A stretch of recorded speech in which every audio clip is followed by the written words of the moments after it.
சொல்லு. நல்லா இருக்கீங்களா? நல்லா இருக்கீங்களா? மறக்காம வீடியோ பாருங்க, லைக் பண்ணுங்க, ஷேர் பண்ணுங்க, சப்ஸ்கிரைப் பண்ணுங்க. ஹாய் ஃப்ரெண்ட்ஸ், எல்லாரும் எப்படி இருக்கிறீங்க? நல்லா இருக்கீங்களா?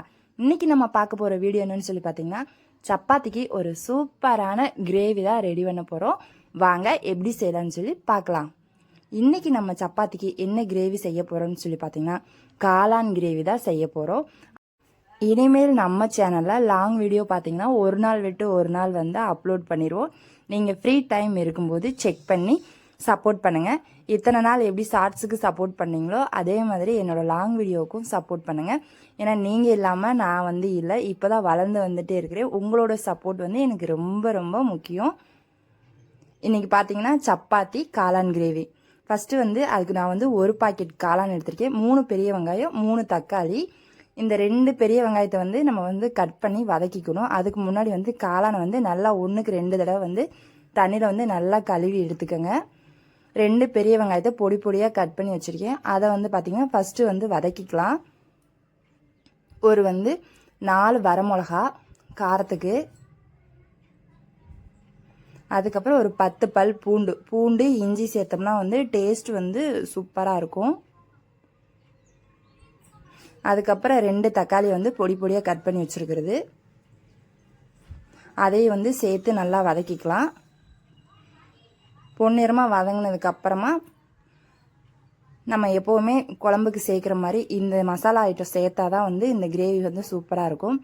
பட்டை இலை, பட்டை, சோம்பு, சீரகம், ஒரு மராட்டி மொக்கு, இது எல்லாம் சேர்த்து நல்லா வதக்கி எடுத்துக்கலாம். வதக்கி அரைச்சி ஒரு ஃபைன் பேஸ்ட்டாக எடுத்து வச்சுக்கலாம். இப்போ வந்து பார்த்திங்கன்னா ஒரு கடாயில் எண்ணெய் விட்டு கடுகு, ஒரு சின்ன வெங்காயத்தை பொடி பொடியாக கட் பண்ணி வச்சுருக்கோம்ல, அதை வந்து இதில் வந்து சேர்த்துக்கலாம். இது நல்லா வதங்கினதுக்கப்புறம் பார்த்திங்கன்னா ஒரு தக்காளி மட்டும் நல்லா பொடி பொடியாக கட் பண்ணி அதையும் வந்து இதை மிக்ஸ் பண்ணி நல்லா வதக்கி விட்டுக்கலாம். காளான் கிரேவி அப்படின்னா வந்து எங்கள் குட்டீஸ்லாம் விரும்பி சாப்பிடுவாங்க. நிறையா பேருக்கு இருக்கும், ஆனால் அது எப்படி செய்யணும்னு தெரியாது. நான் வந்து ரொம்ப தெரிஞ்சவங்களுக்காகலாம் இது சொல்லலை, என்ன மாதிரி இப்போ தான் சமையல் புதுசாக கற்றுக்கிறவங்களுக்கு வந்து சொல்கிறேன். ரொம்ப சிம்பிளாக நல்லாயிருக்கும். காளானை வந்து 4ஆக கட் பண்ணியிருக்கேன். ரொம்ப பொடி பொடியாக கட் பண்ண வேண்டாம், கொஞ்சம் பெரிய சைஸாகவே கட் பண்ணி எடுத்துக்கலாம். ஃபஸ்ட்டு இதில் போட்டு நல்லா வதக்கி விட்டுக்கலாம். இதுக்கு வந்து பார்த்திங்கன்னா நான் சிக்கன் மசாலா தான் எடுத்திருக்கேன். Readymade chicken masala 2 teaspoon add பண்ணியிருக்கேன். ஏன்னா ஏற்கனவே வந்து நம்ம வந்து வரமிளகா சேர்த்துருக்கோம். அதனால் இது வந்து தேவையான அளவு காரத்துக்கு மட்டும் வச்சுக்கோங்க. காரம் அதிகமாக சாப்பிடுவீங்க அப்படின்னா ஒரு அரை டீஸ்பூன் வந்து எக்ஸ்ட்ராவே போட்டுக்கலாம். அப்புறம் நம்ம அரைச்சி வச்சுருக்க பேஸ்ட்டை வந்து இதில் ஊற்றிடலாம். கொஞ்சமாக மிக்சியை கழுவி இந்த தண்ணியை வந்து ஆட் பண்ணிக்கலாம். கிரேவி வந்து நமக்கு வந்து கொஞ்சம் நிறையாவே கிடைக்கும், சப்பாத்தியில் ஊற்றி நல்லா சாப்பிட்ற அளவுக்கு. அவ்வளோதான். இது நல்லா கொதி வந்ததுக்கப்புறம் தேவையான அளவு உப்பு போட்டு நல்லா கொதி வந்து இறக்கிட்டோம் அப்படின்னா சூப்பரான காளான் கிரேவி வந்து ரெடி ஆயிரும். இது சப்பாத்தி, சாப்பாடு, இட்லி, தோசை எல்லாத்துக்குமே வச்சுக்கலாம். சொல்லு. நீங்களும் ட்ரை பண்ணுங்க. ஓகே, பாய்.